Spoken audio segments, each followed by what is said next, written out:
Assalamualaikum warahmatullahi wabarakatuh. Perkenalkan, nama saya Cici Aprianti, NIM 21030630 dari Prodi Peternakan, Fakultas Pertanian Universitas Sumatera Utara. Dosen pengampu Ibu Tati Fidiana Sari SPTMP. Di sini saya akan menjelaskan tentang traktus urogenital entok betina. Adapun organ pembentuk urogenital antara lain yaitu ovarium. Ovarium yang berkembang hanya sebelah kiri. Biasanya ovarium terdiri dari 5-6 folikel yang sedang berkembang. Ovarium terbagi menjadi dua. Yang pertama ada korteks bagian luar dan medula bagian dalam.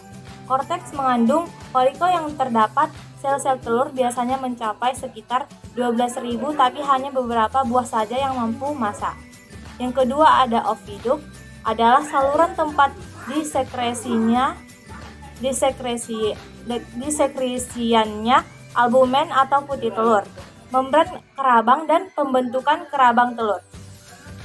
Perkembangan folikel ovarium dirangsang oleh folikel stimulating hormone atau FSH dan kelenjar pituitari anterior.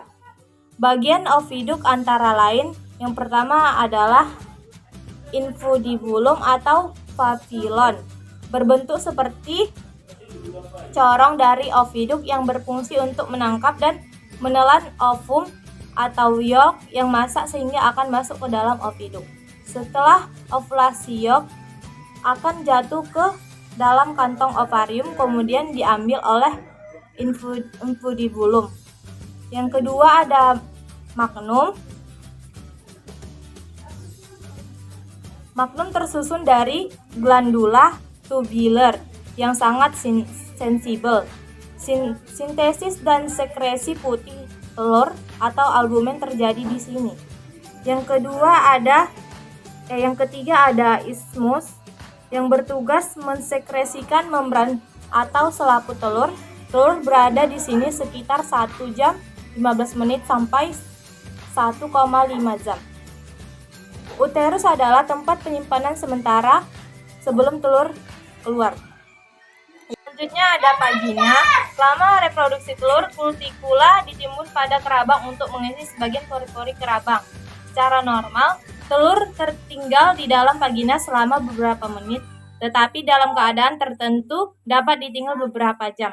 Pada bagian ini terjadi dua fenomena, yaitu dehidrasi putih telur atau plumping, atau kemudian terbentuk kerabang atau cangkang telur.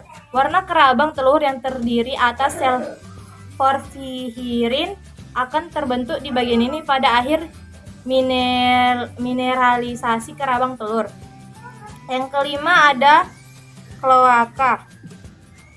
Kloaka merupakan bagian paling ujung luar dari induk tempat keluarnya telur.